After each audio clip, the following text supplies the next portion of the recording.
My name is Greg Marcel. I'm a photographer that lives in Philadelphia now, but I was born and raised in Haiti and lived there until I was 19. Haiti had gone through a lot of turmoil in the 25 years since I was last there. I often wondered if anything would ever bring me back. The earthquake did. This is what I saw during the 9 days I was there. Most of these pictures are from the capital, Port-au-Prince. The destruction is endless. I remember while walking through one neighborhood, I had to put my camera down. After a while, I realized there were no homes left standing. All I was doing was taking pictures of piles of rubble. Before I arrived, a friend of mine who was already in Haiti asked me, "Are you ready to see visions of the end of the world?" I thought she was exaggerating. She wasn't. 2.5 weeks after the earthquake, the smell of death still permeated the air.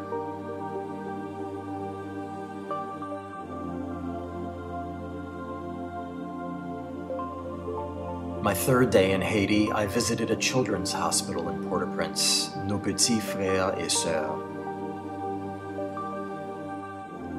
Many of these children lost their limbs.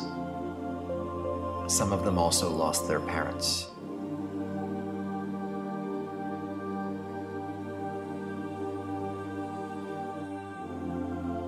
One little girl who had a broken pelvis was so excited when I entered the room she was sharing with 15 other children. Her face lit up when I showed her the pictures I had just taken of her. She couldn't stop giggling. After I would take a picture of another child, she kept asking me to come over and take another of her. I did, of course. Another little girl, who had both legs amputated, wanted me to make sure that I included her little stuffed animal in the picture. I think about them every day.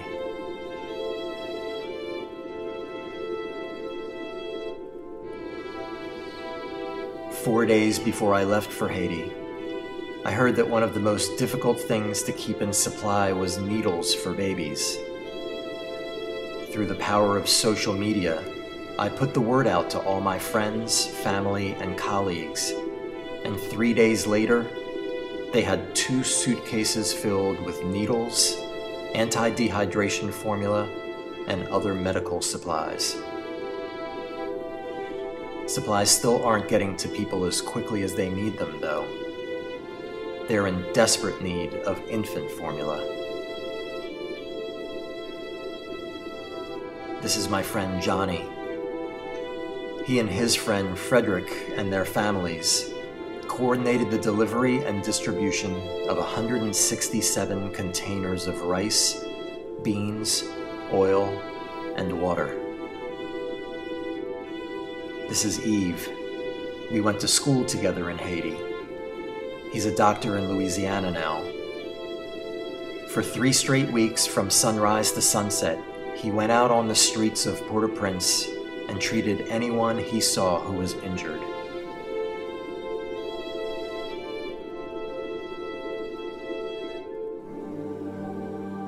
My friends Lillian and her sister Sandra, with private donations from Europe, made sure that mothers with children were eating.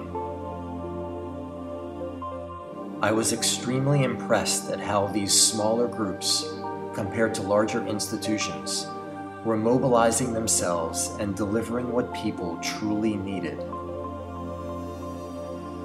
No matter how desperate their situation, though, one thing that hadn't changed since I left was the spirit of the Haitian people. 17 days after an earthquake that devastated their country, people were doing their best to get back to a normal life. Everyone offered a smile.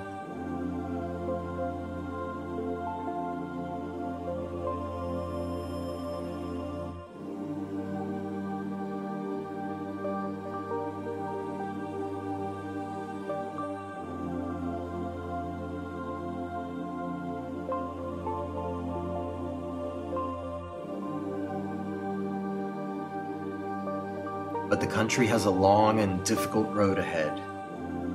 The rainy season is just around the corner, and hundreds of thousands are homeless, living under the cover of only a sheet or a comforter, or if they're lucky, a few pieces of wood.